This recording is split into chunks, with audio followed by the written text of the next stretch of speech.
the Ethiopian church took all of this literature, which included literature that nobody considered scripture at the time, and they appear to have just been non-discretionary and included everything. For centuries, hidden texts have rested in silence inside remote Ethiopian monasteries, protected, preserved, and passed down through generations like sacred fire. Now, a newly translated resurrection passage from Ethiopian monks is stepping into the light, and people are stunned. This isn't just another version of a familiar story. The wording feels different. The tone feels heavier. Some say it adds depth. Others say it raises questions no one was ready to ask. It doesn't shout. It whispers. And somehow, that whisper feels louder than anything else. Why was this passage kept within monastic circles for so long?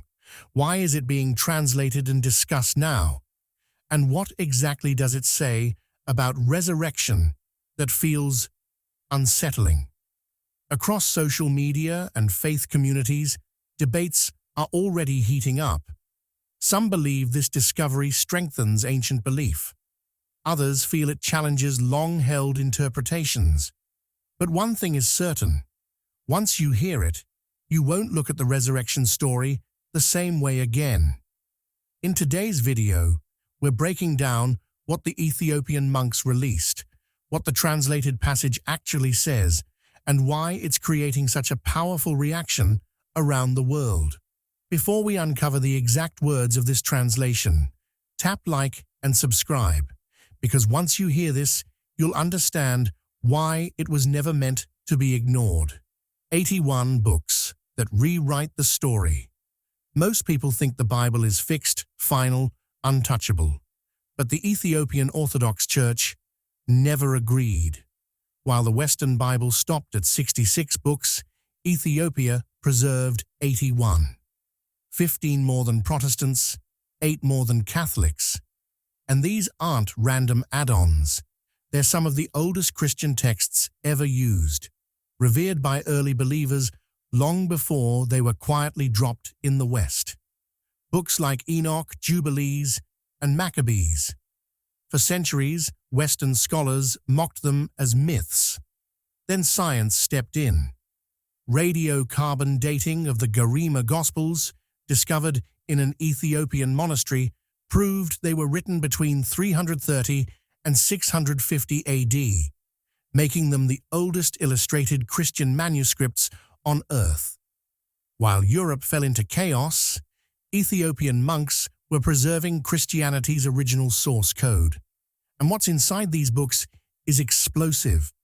The Book of Enoch doesn't just say humanity sinned before the flood. It explains why. It describes a cosmic breach, 200 watcher angels descending to Earth, taking human wives, and creating hybrid beings called the Nephilim, giants who devoured the world. It names names: Samyaza, Azazel, Barakiel. It says they taught forbidden knowledge, weapon-making, seduction, astrology. This wasn't disobedience, it was unauthorized knowledge. That's why the Roman Church rejected it. The world Enoch describes is chaotic, dangerous, and uncontrollable. So it was removed. Ethiopia kept it, and Enoch is just the opening act. The real shock is a resurrection text called Mashafa Kidan, the Book of the Covenant. In Western tradition, Jesus appears briefly after rising. In Ethiopian tradition, he stays 40 days, and he teaches not sermons, but instructions. He describes hidden structures of reality, knowledge that bypasses religious hierarchy. He speaks of nature, frequencies, spirits, and an end-times conflict that isn't fought with armies, but with awareness. It's mystical, urgent, empowering. Ethiopian monks believe something radical, that the 81 books are the narrow gate, while the 66-book Bible is the wide path, simplified for the masses. If they're right, then the Bible most of the world reads isn't complete. It's censored. And now, as these texts are translated and released, the seal is broken. These aren't safe stories anymore. They're raw files. Decoding the 40-day secret message. In the standard Gospel of Luke, the time between the resurrection and the ascension is a blur. But in the Ethiopian Mashafa Kidan, it is the main event. This is the moment the safety rails come off. According to these texts, the risen Christ gathers his disciples, not just to comfort them, but to prepare them for a spiritual war. He speaks of the builder of shadows, a concept that challenges everything. He explains that the material world, the world of money, status, and physical empires, is largely the playground of a deceptive force. He tells them, "Do not build temples of stone, for the stone will crumble. Build the temple of the heart, for it is eternal." This might sound like a nice metaphor, but in the context of the Ethiopian text, it is a literal command. He is warning them against organized religion. He predicts that men will wear long robes and use his name to hoard gold. He specifically warns against a future Rome that will turn his cross into a sword. The specificity is what terrifies scholars. It is almost as if he is looking 2,000 years into the future and seeing the Crusades, the Inquisitions, and the megachurches. He tells the disciples that the true believer must be a stranger to the systems of men. But here's the catch. He introduces a dualistic view of the human soul that is almost biological. He says, every human has two winds blowing through them, the wind of life and the wind of error. The wind of error isn't just bad thoughts. It is described like a parasite. It enters through greed, through the eyes when they look at what they shouldn't, and through the mouth when it speaks lies. Once this wind gets in, it calcifies the heart. It turns a living human into what he calls a walking tomb.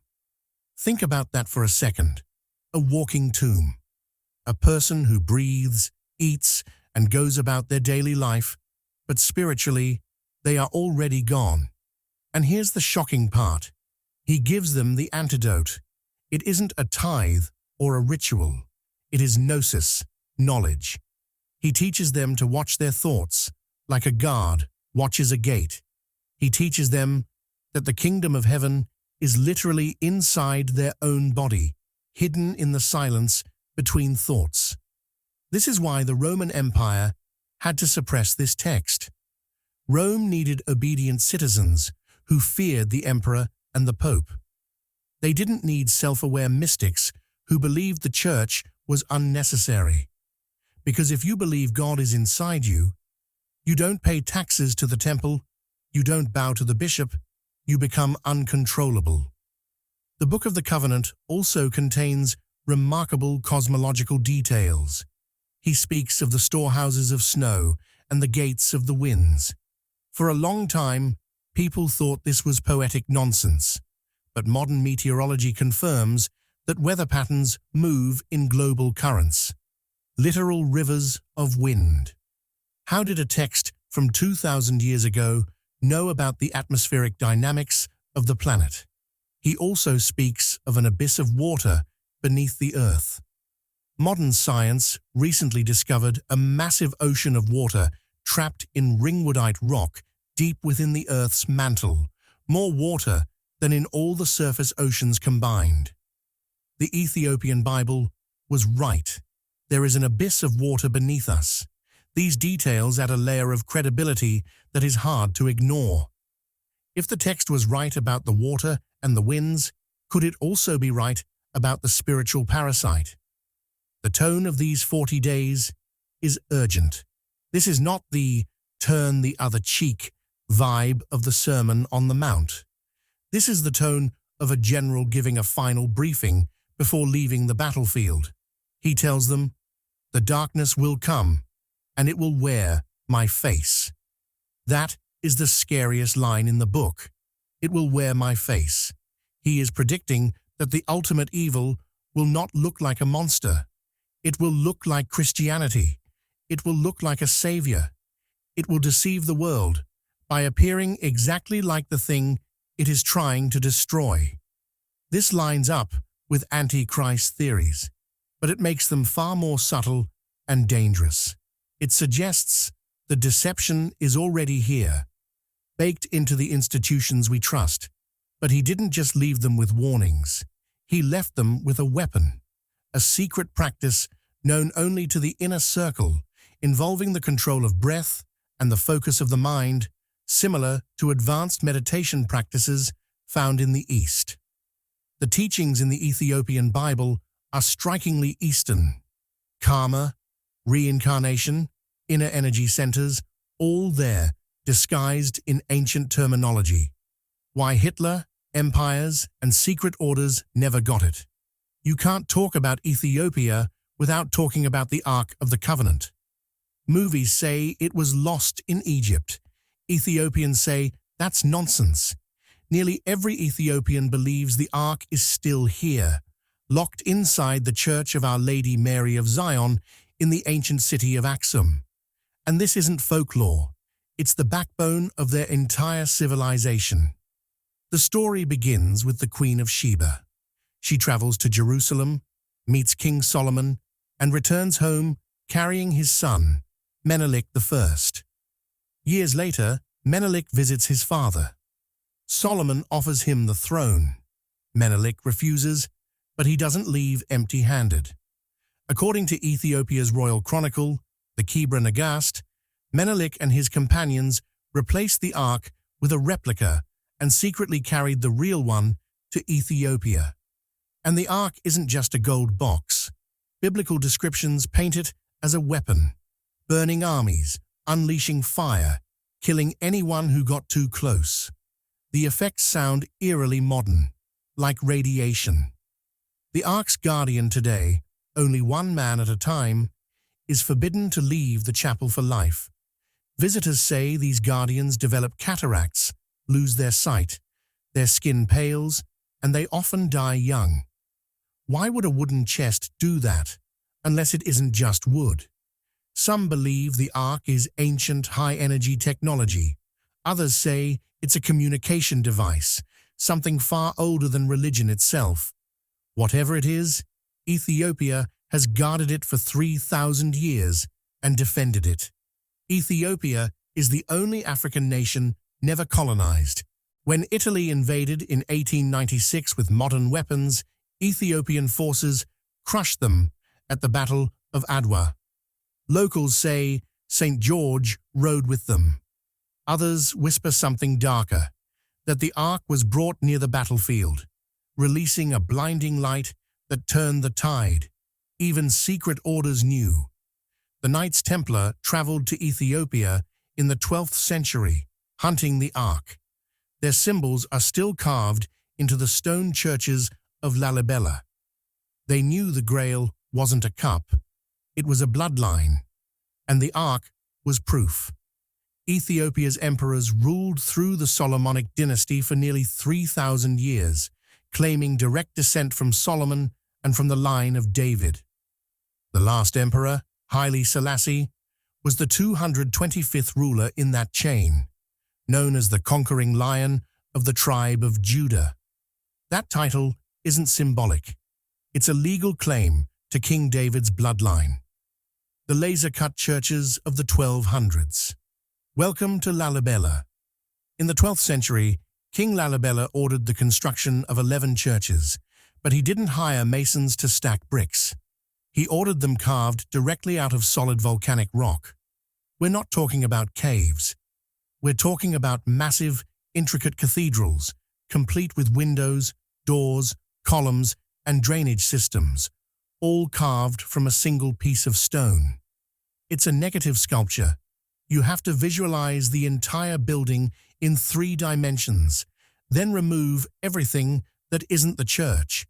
One mistake, one cracked pillar, and the entire project is ruined. You can't glue rock back on, and they say it was done in just 24 years. Modern engineers have run the numbers. To carve these 11 churches using hand tools, chisels, and hammers would take 40,000 men, more than a century, and the debris removal alone would require fleets of trucks. Yet there is no evidence of the debris. Millions of tons of rock simply vanished. The local legend is astonishing. The monks say that human workers toiled during the day, but at night angels came down and continued the work. They say the angels worked twice as fast as the men, using tools of light that sliced through volcanic rock like butter. Tools of light. Does that sound like a chisel to you? Or does it sound like directed energy technology? The Church of St. George is the most famous of them all. It is shaped like a perfect cross, dug deep into the ground. The roof sits at ground level. You look down into it. The precision is almost laser perfect. The drainage system is so advanced that even after 800 years of torrential rain, the church has never flooded. Beneath the complex is a labyrinth of pitch-black tunnels, meant to symbolize the descent into hell. Candidates for the priesthood must navigate these tunnels in total darkness, feeling their way along the walls for hours while chanting. It is a sensory deprivation chamber built entirely of stone. This connects directly back to the Book of the Covenant and its teachings about the darkness of the tomb. The architecture reinforces the theology. You must walk through the darkness to find the light. Recently, 3D laser scans of the site revealed anomalies beneath the floor, hollow spaces that haven't been opened in 800 years. What's down there?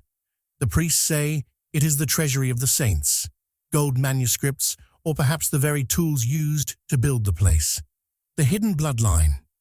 No one talks about in the West. Jesus stands alone. No wife, no children, no family line. The story ends at the cross. But in the East, and especially in Ethiopia, that idea makes no sense. Family is everything. Ethiopia's Solomonic dynasty didn't rule for a century or two. It ruled for nearly 3,000 years, from around 900 BC until 1974. The last emperor, Haile Selassie, was the 225th ruler in that chain. Follow that lineage, and it doesn't just tie Ethiopia to the Old Testament. It creates an uncomfortable overlap with the New. If Mary belonged to the house of David, and Ethiopia's kings claimed the same house, then they weren't strangers. They were family. That's why Rastafarians saw Haile Selassie as the returned Messiah. Revelation speaks of the Lion of Judah, and they believed they were looking at him. Selassie never declared himself divine, but he understood the weight of ancestry. Now science has stepped in. Genetic studies of Ethiopians reveal ancient DNA from the Levant, modern Israel and Syria, dating back about 3,000 years. A real migration, real people, real movement from Jerusalem into Ethiopia. The legends weren't legends. This explains why Ethiopian Christianity feels so different. They kept Jewish laws, dietary rules, circumcision on the 8th day, the Saturday Sabbath. Their faith is a seamless blend of old and new, what Christianity might have looked like before Rome reshaped it. They didn't need conversion. They were already insiders. Some ancient texts suggest Jesus didn't die on the cross. If he escaped, Ethiopia would have been the safest place on earth, a kingdom ruled by his own extended family. In the remote highlands, oral traditions still speak of a mysterious teacher from the north, a healer, a man of peace. They don't call him Jesus. They call him the righteous teacher. Is it possible the West has been digging in the wrong land all along? Maybe the real legacy of Jesus isn't buried in Galilee, but living on in Africa. As Ethiopian monks say, the West has the water. We have the well. The watchers are coming back. Here's the question that won't go away. Why are these texts surfacing now? For nearly 2,000 years, they remained untouched inside isolated Ethiopian monasteries, handwritten on fragile parchment, protected through invasions, political upheaval, and the collapse of entire empires. Monks preserved them with fierce loyalty. They weren't displayed. They weren't debated. They were guarded. And then suddenly, the silence cracked. In just a short span of time, translated sections began appearing online. Discussions spread across forums and social media faster than historians could respond. Ancient words that once echoed only inside stone walls were now circulating in the digital world. That shift alone feels significant. Some of the most intense interpretations claim these writings describe the end of an era as a time of woven illusions, a world where reality feels distorted, where voices travel without bodies and images appear without physical presence. Read in today's context, it sounds eerily similar to a hyper-connected digital age shaped by screens, algorithms, and artificial intelligence.